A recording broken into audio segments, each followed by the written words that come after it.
Seni berbicara di depan umum bukanlah sepenuhnya tentang kemampuan, tapi adalah proses dari mau menjadi mampu.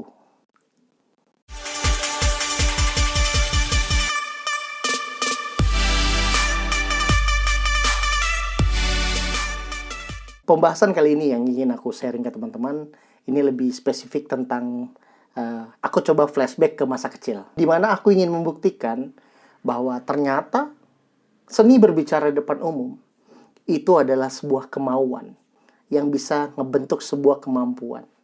Nah, untuk membuktikan statementku di awal tadi, aku akan coba ngajak ke teman-teman di mana di masa aku kecil dulu, yaitu di TK, di zaman TK, taman kanak-kanak, di mana saat itu aku termasuk orang yang sangat cengeng, orang yang tidak percaya diri, orang yang tidak berani tampil di depan.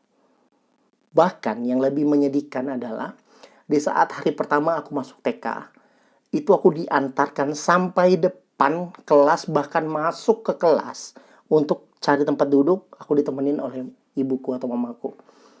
Dan yang paling menakjubkan adalah di saat mamaku keluar, aku udah lari ketakutan untuk meluk mamaku, karena aku orang yang tidak percaya diri, aku orang yang tidak terbiasa lepas dari orang tuaku. Sampai di TK loh, masih di TK itu. Terus lama kelamaan guru mulai masuk, guru mulai menenangkan. Masih ingat di memoriku saat itu, mamaku nunggu di depan kelas, dan itu ada jendela saat itu waktu masih TK, taman kanak-kanak. Mamaku masih ngintip, jadi aku masih cukup yakin bahwa aku masih merasa aman saat itu, jadi aku cukup bisa menghandle ketakutan itu. Tapi selang beberapa menit setelah aku mulai fokus, aku dan teman-teman TK aku tuh mulai fokus ke guru. Setelah itu aku ngeliat ke jendela, tidak ada wajah mamaku yang melihat aku stay temenin aku. Dan apa yang aku lakukan, aku langsung memutuskan langsung lari keluar sambil teriak dan nangis. Ada juga usaha-usaha dari guru TK aku saat itu, ya coba ngejar aku, coba nahan, tapi tetap aku teriak sejadi-jadinya.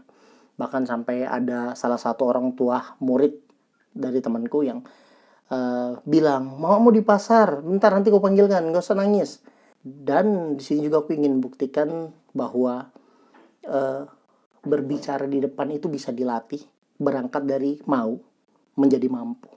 Tidak cuma sampai situ, bahkan saat SD kelas 1, saat diminta untuk memperkenalkan diri, aku meminta mamaku untuk menemenin aku. Hanya sekedar melihat aku dari depan kelas. Karena apa? Karena saking aku takutnya dan tidak percaya diri untuk berbicara depan. Tapi poin yang ingin aku bagi ke teman-teman adalah, semua itu berangkat dari ketakutan. Tapi ternyata pada saat aku mencoba, aku bisa melakukan.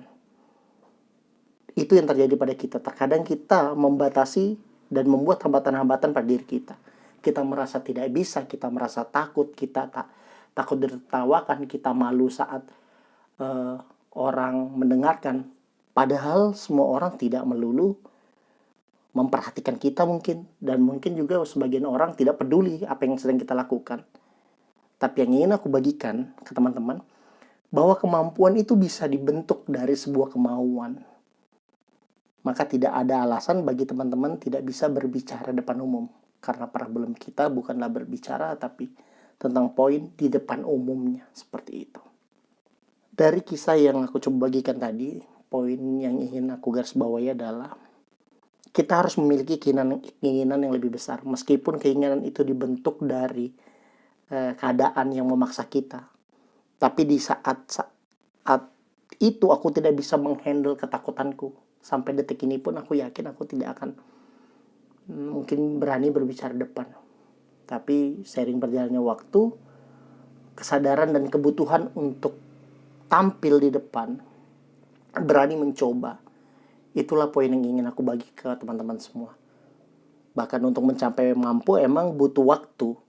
Bahkan seorang ahli pun untuk menjadi orang yang profesional itu butuh ditempa. Makanya aku senang kata Panji, mulai aja dulu, lalu buat yang lebih baik. Sama seperti video ini. Video ini poinnya adalah, aku selalu ingin membagikan apa yang ingin aku sampaikan. Aku hanya ingin memiliki kenangan-kenangan saat dokumentasi, agar kelak anak-anakku atau cucu-cucuku bisa ngelihat bahwa aku sering melatih berbicara di depan kamera seperti ini, yang awalnya kaku banget. Aku ingat banget di 3 tahun lalu, sampai hari ini cukup enjoy, cukup santai dalam menyampaikan statement atau beropini. Yang moga-moga juga bisa dapat memberi manfaat ke beberapa orang, khususnya yang mendengarkan atau menyaksikan videonya. Maka poin terakhir yang ingin aku sampaikan, berangkatlah dari mau dan latih maumu untuk menjadi sebuah kemampuan. Seperti itu. Terima kasih, saya Muhammad Ruhman. Salam keren, mawar merah.